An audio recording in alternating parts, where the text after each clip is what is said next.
Good afternoon. On behalf of Superintendent Hoffmeister and the Office of School Support and Instruction, I'd like to welcome you to this webinar. I am Brooke Myler, Executive Director of the Office of School Support and Improvement. Today we're going to discuss your ATSI designation and how to use the Oklahoma 9 essential elements to identify needs of subgroups. At the center of our work in school improvement is the belief that all students can grow and all schools can improve. All students deserve instruction focused on their growth, and all schools, including high-achieving schools, must be in a continuous process of improvement to keep up with changing student needs and evidence-based practices. The Office of Accountability used the Oklahoma School Report Card to designate schools. All of these indicators work together for overall report card grades, but we also look at individual indicators to identify areas of need within our schools and across the state. That's why the letter you received in June identified a subgroup and perhaps one or more of these indicators as showing that that subgroup was not performing. The Every Student Succeeds Act, or ESSA, as we refer to the federal law, designates three kinds of schools: comprehensive support and improvement, which we refer to as CSI, targeted support and improvement, which we refer to as TSI, and additional targeted support and improvement, which we refer to as ATSI. So let me tell you about these three different kinds of designations. The comprehensive support and improvement, or CSI schools, are identified as the 5% of the lowest performing schools based on overall report card grades. They also might be a high school with a graduation rate of 67% or below, or they might be a school that earned an F in all reportable indicators. And by that I mean they may not have all of the indicators in place, such as an early childhood center might not have the academic achievement and academic growth indicators, but they have the other indicators. And a school like that that might have earned an F in all of those reportable indicators would be on the CSI list. In terms of support from the State Department, our CSI schools are able to participate in professional development to create a continuous improvement plan. They are also assigned a school support specialist, and right now that is one specialist for every 12 CSI schools. So our school support specialists are able to provide quite a bit of consultation and support for those schools. They also receive improvement funds, $50,000 per year for their designation, and they have an opportunity to compete for some additional funds up to $200,000 per year. The CSI schools stay in this improvement cycle for 3 years. We currently have 101 designated CSI schools, and the Office of School Support has been working with them and working on their improvement plans since March. The TSI schools, or Targeted Support and Improvement Schools, are designated because one subgroup is performing at the same level as the lowest 5% of schools on 2 or more indicators over a 3-year period. So the TSI schools will not be designated until this current 2019 report card comes out, because then that will be based on 3 years of data, 2017, 2018, and 2019. The support they will receive is in terms of doing needs assessments with support from us, resource allocation review with support from us, and then regional professional development indicators, or regional professional development on the indicators of concern.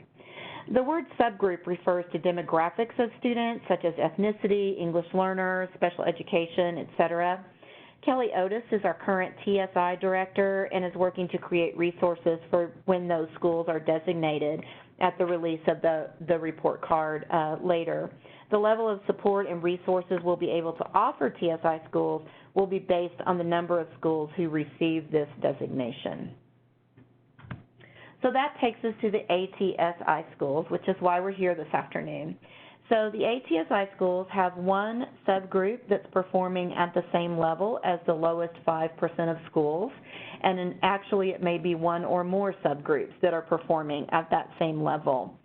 Those have been designated currently, and the support that's being given for the ATSI schools is simply a notification that you have this particular subgroup that is performing as low as the lowest 5% of schools. Regardless of how the rest of your school is performing, we are notifying you of this subgroup that is of concern. We have provided that notification, but we'll also be providing several layers of support that I'll talk about a little bit later. And this is really helping schools be aware of how their subgroups are performing year to year. We currently have 352 schools designated as ATSI, and it's our intent to provide several layers of support.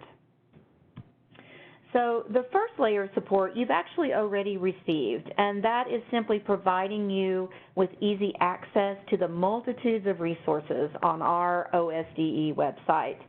You should have received an email in the last 2 weeks from me with links to these resources listed here so that you don't have to look for them on our website.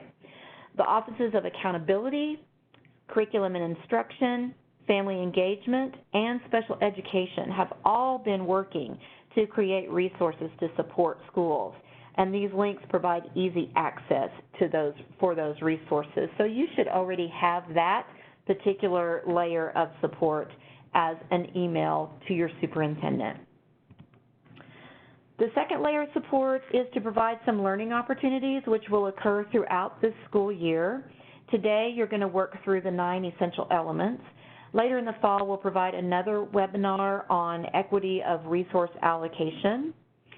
And then after the release of the new report card later this fall, we'll provide a third layer of support through regional face-to-face meetings where ATSI schools can bring a leadership team to work through the improvement process with help from the Office of School Support and Improvement. So step one in any improvement process is to identify local needs. The Oklahoma 9 essential elements are part of that process. The 9 essential elements are Oklahoma's framework of high-quality initiatives that support student achievement and help build capacity in schools. This graphic shows the 9 essential element framework, which we refer to as the 9 EEs. The OEE that you see in the boxes with numbers simply means Oklahoma Essential Elements. The 9 elements are grouped into 3 pillars of academic performance, learning environment, and collaborative leadership. Within the pillar of academic performance, schools consider curriculum that is rigorous, intentional, and aligned to state and local standards. Schools also consider classroom evaluation and assessment to see that the school uses multiple evaluation and assessment strategies and continuously monitor and modify instruction to meet student needs. And the third element in this pillar of academic performance is instruction, and that's ensuring that the faculty provides an instructional program that engages all students using effective, varied, and research-based practices. The second pillar is the learning environment, and this has numbers 4, 5, and 6 of the 9 essential elements, and that includes school culture, student, family, and community support, and professional growth, development, and evaluation. So in school culture, really looking at how the leadership team functions as an effective learning community and supports that climate that's conducive to excellence in student achievement. In student, family, and community support, we're looking at how we can bring families and community groups in to remove barriers to learning so that we can meet all the needs of our students. And professional growth, development, and evaluation so that we know our staff has access to research-based, results-driven professional development and are able to implement evaluation procedures so that we can improve teaching and learning. The leadership pillar focuses on school and district leadership teams. And so we're really looking at not just the principal of a school or not just the superintendent of a district, but a leadership team that's made up of leaders within a school. So that team in the leadership angle is to provide instructional decisions, focusing on support for teaching and learning, and organizing the direction and the expectations within the school, creating that learning culture. The leadership pillar also focuses on organizational structure and resources so that we can maximize our resources and make sure that everything is in support of high quality performance of students and staff. And then finally, comprehensive and effective planning helps us develop, implement, and evaluate that comprehensive school improvement plan so that we can focus our efforts on teaching and learning.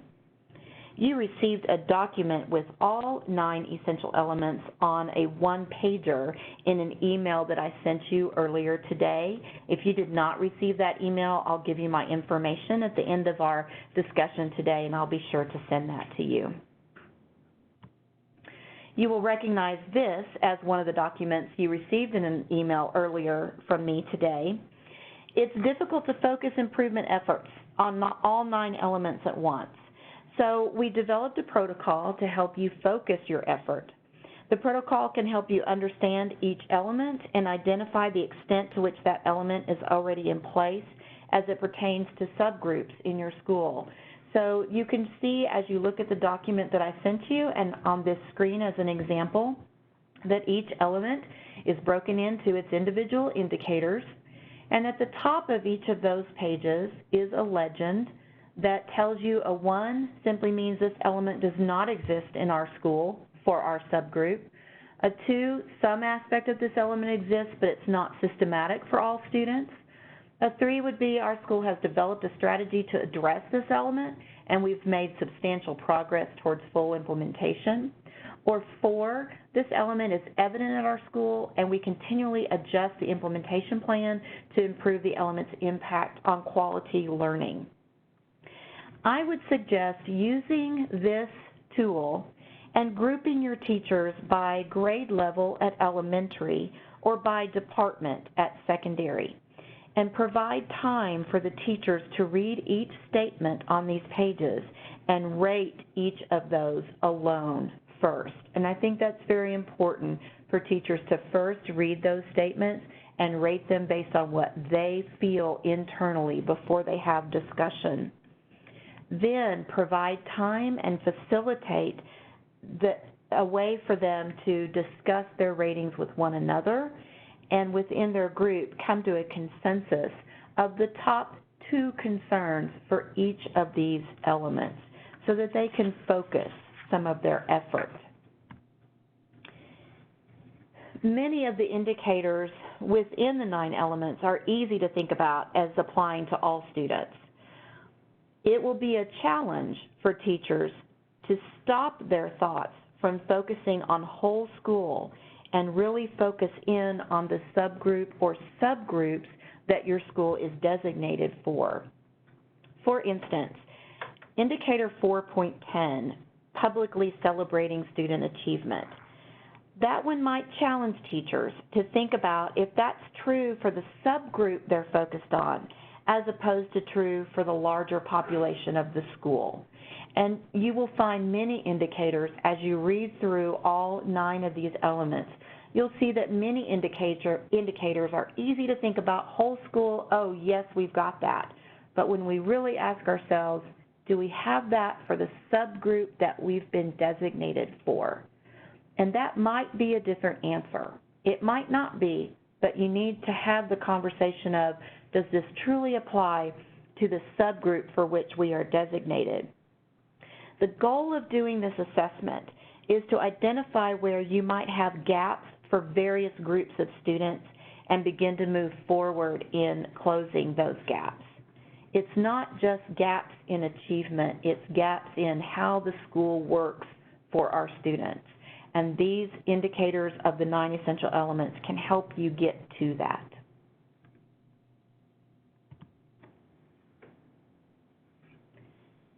So we've talked a little bit about a needs assessment in terms of Oklahoma's 9 essential elements, and that is part of identifying local needs. However, you can also bring together multiple measures of data so that you can get a complete picture of your school. So when we talk about other measures, some of those measures might be the Oklahoma School Testing Program scores for grades 3 through 8. It might be ACT and SAT scores for grade 11. It might be discipline referrals within your school. Could be attendance data of your students. Participation in rigorous courses. At the elementary level, it might be looking at the participation of subgroups in courses that not all students are in. For instance, it might be a pull-out gifted program. It might be a robotics program. It might be an advanced choir or an orchestra program, anything that's outside the norm. Look at your student subgroup participation in those courses. At the secondary school, it's a little bit easier to identify. You can look at those students who are enrolled in advanced placement or IB courses.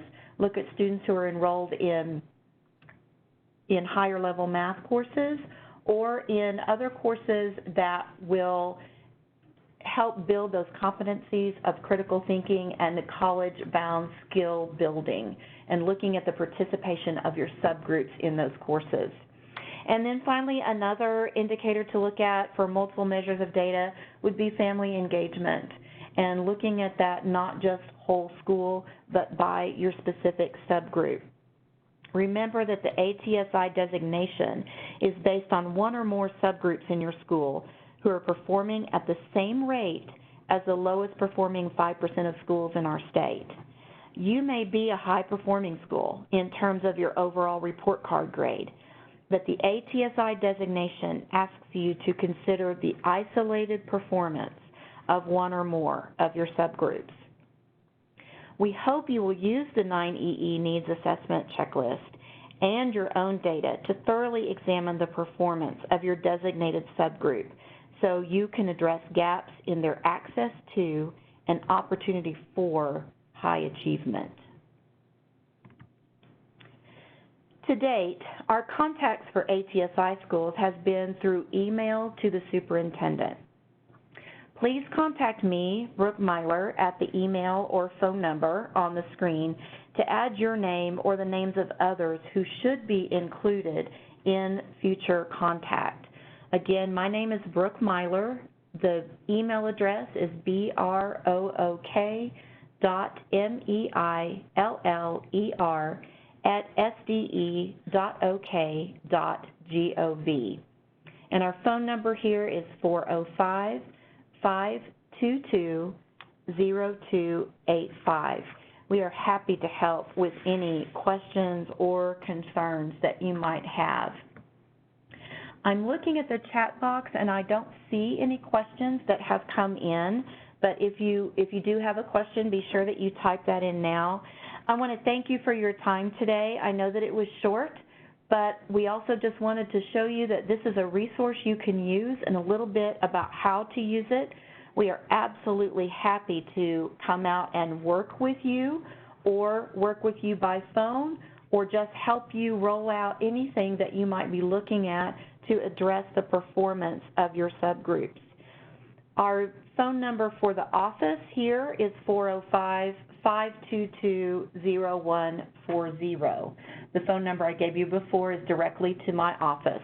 Feel free to use either one of those numbers or to email me directly. I don't see that any questions have come in, so thank you for your time this afternoon. We look forward to future work with you.